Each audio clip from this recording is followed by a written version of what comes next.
action.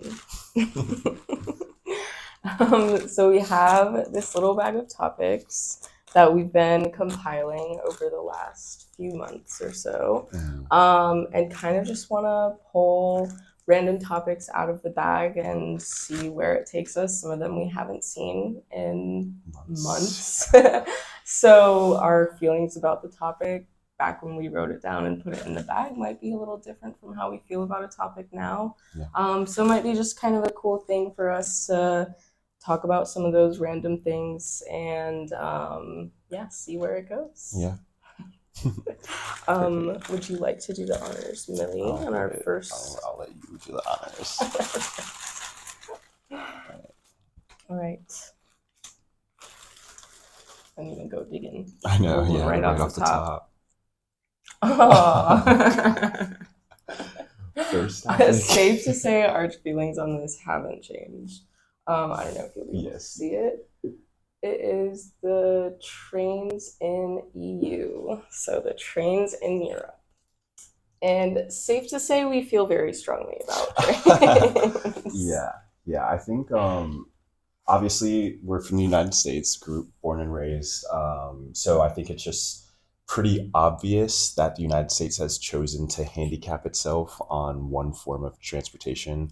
I guess two if you include airlines. Yeah, and Amtrak if you really want to be spicy. If you count Amtrak.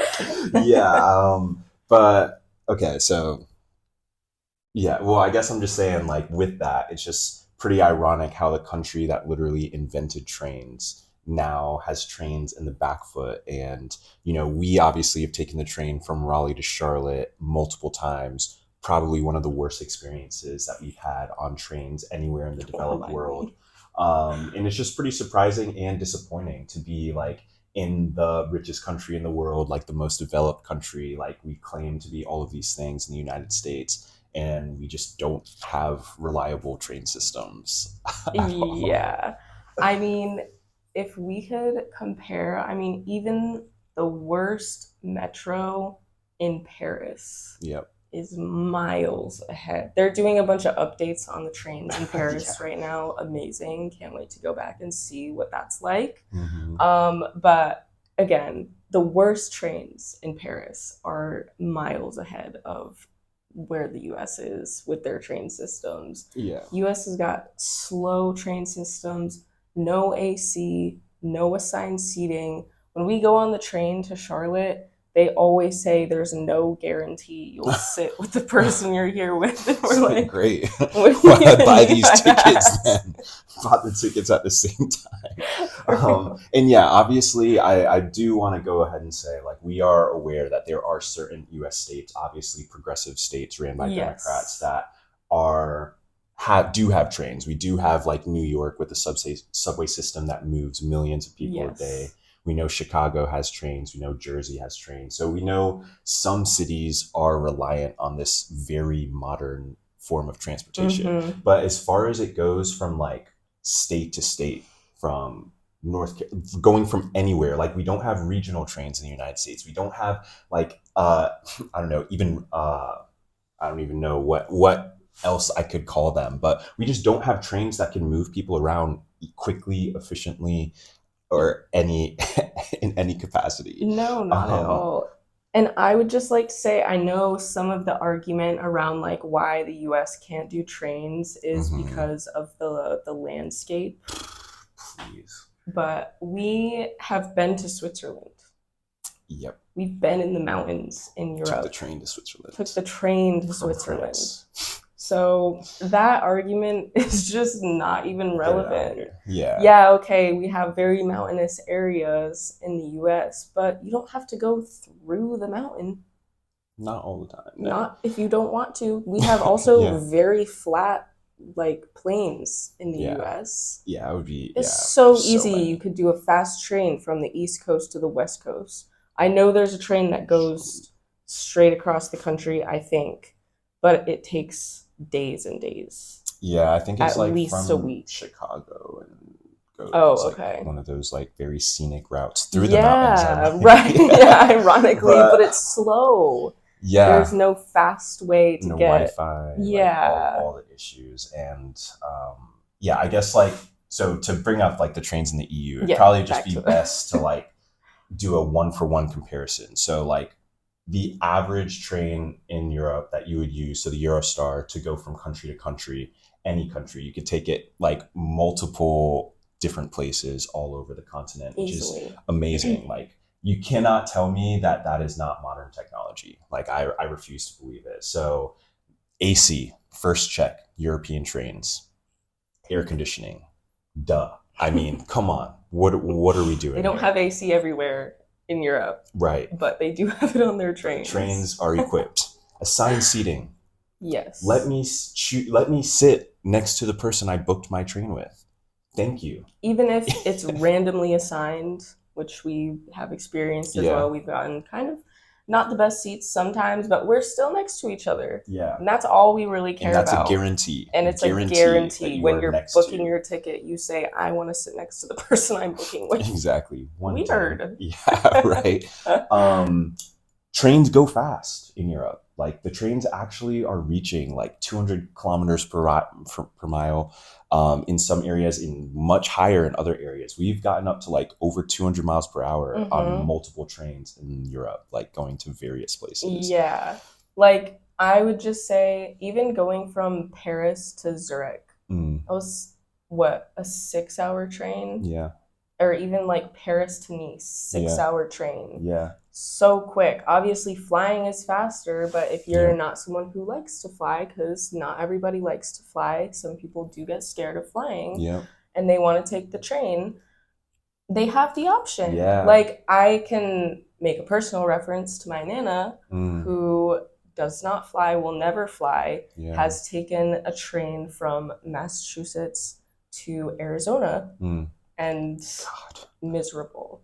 But it's better than flying for her because she doesn't like flying. But it's just like the options that people have in the US just aren't comparable. Yeah. Because even, again, like going from Paris to Brussels, Paris to Amsterdam, Paris to London, London to Amsterdam, like you have all these options. Yeah. And again, I said before, Paris to Zurich, like we've taken a lot of transportation out of Paris, obviously. Lots of personal references for that. Yeah, but I just want to add on to like what you're saying there is that like for like an individual basis, like what Americans aren't realizing in this is that we're getting scammed due to capitalism in this sense, because when we are in Europe and we're booking trains, the trains sometimes, depending on the country you're going to, can range like $100 per ticket.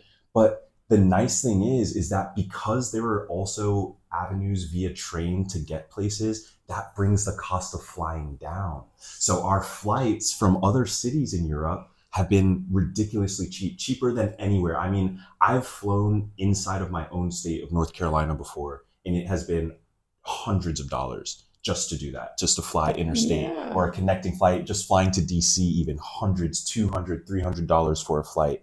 Trying to get anywhere in the States, it's so expensive. But the reason it is so expensive is because we are shackled by the car lobby in the airlines. They literally have us shackled because trains would actually bring down the cost of flying, which would make flying more accessible for people who can't afford it, and would also allow people to be more mobile in the country.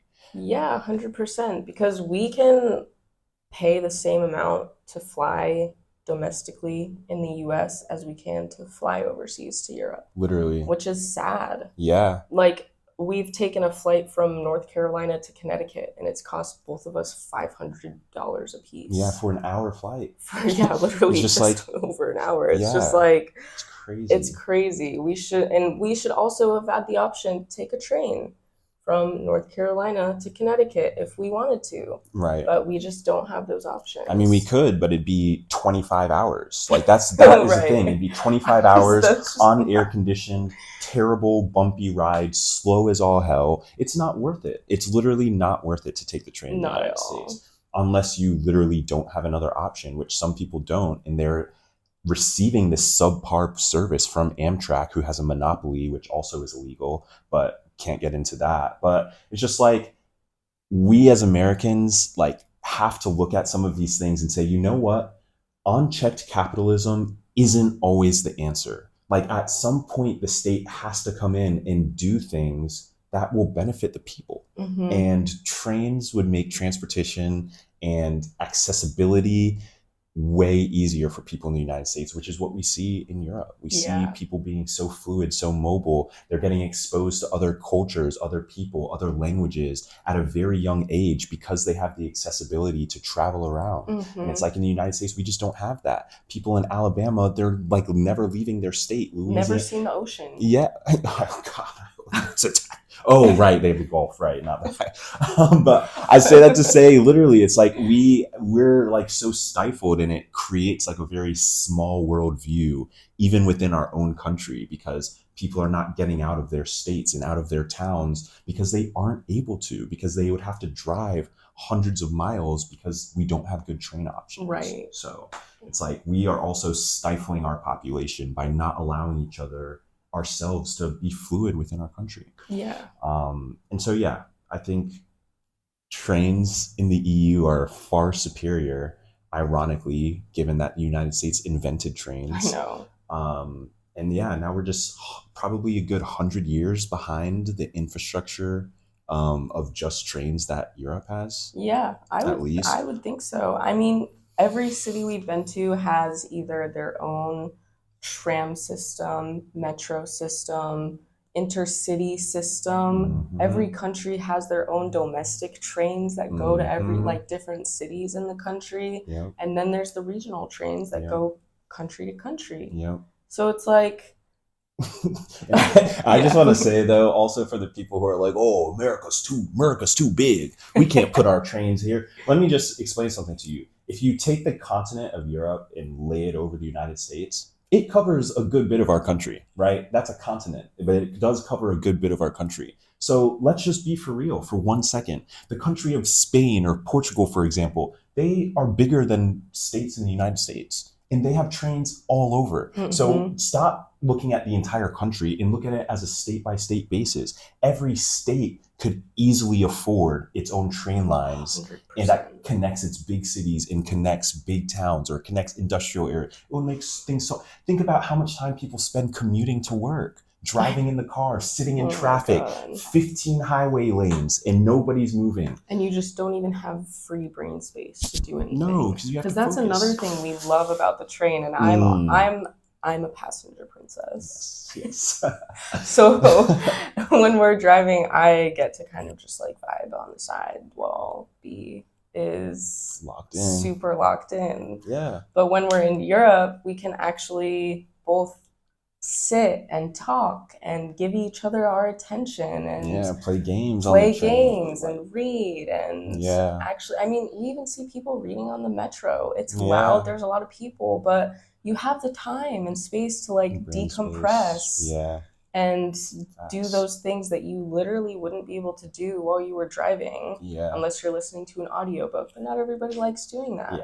Well, even so, how much can you really split your attention when you're driving, right? Yeah, we listen to music when we're going on our longer trips, but like at the end of the day, when there's traffic, when there's a buildup, when there are tons of other cars on the road, you literally can't focus on all of those things. Yeah, we couldn't play cards while you're driving. Nah, definitely not. So yeah, it's just like something that maybe Americans don't really realize, that like we are massively lacking, and the rest of the first world has these things. I mean, think about, we're probably a good 100 years behind Europe as far as trains, and probably 1,000 years behind China. I know. So it's just like we've got to start holding these politicians more accountable and start holding like these capitalists more accountable, because they are making our quality of life worse as Americans. So we've been very envious of the trains in the EU. They have fantastic systems. I'm sure Europeans complain about their trains, but as someone coming from a developed country that doesn't have an actual functioning like train system from one end to the other, it's beautiful having trains. Yeah, 100%. When your reference point is what we have. Europeans, I'm sure, complain about their trains. Definitely. But again, when your reference point is Amtrak. Anything, just about anything is better than that. So let's, hope that one day the United States can try and mirror, in some capacity what the EU has done. Yeah, someday, whenever. Anyway, we don't have to get into too much of that. But trains are amazing, guys. If we had them widespread in the United States, I promise you things would be a lot better. We'd be a lot cooler of a nation. We'd get visited a lot more from other people. We'd be able to see more areas of the United States. Facts. There'd be more tourism everywhere. Facts. Just because there'd be more accessibility outside of flying and driving. Facts. It'd be so easy to visit other states and other cities. Imagine if we had trains going to the national parks and stuff. Man. Our country could be so cool. Yeah. But anyway, Europe's got that on lock. We love these trains. We'll continue taking them, and that's really all. Yeah, those are our thoughts. Yeah, those are our thoughts on trains. Thanks for watching. See you next time. Bye.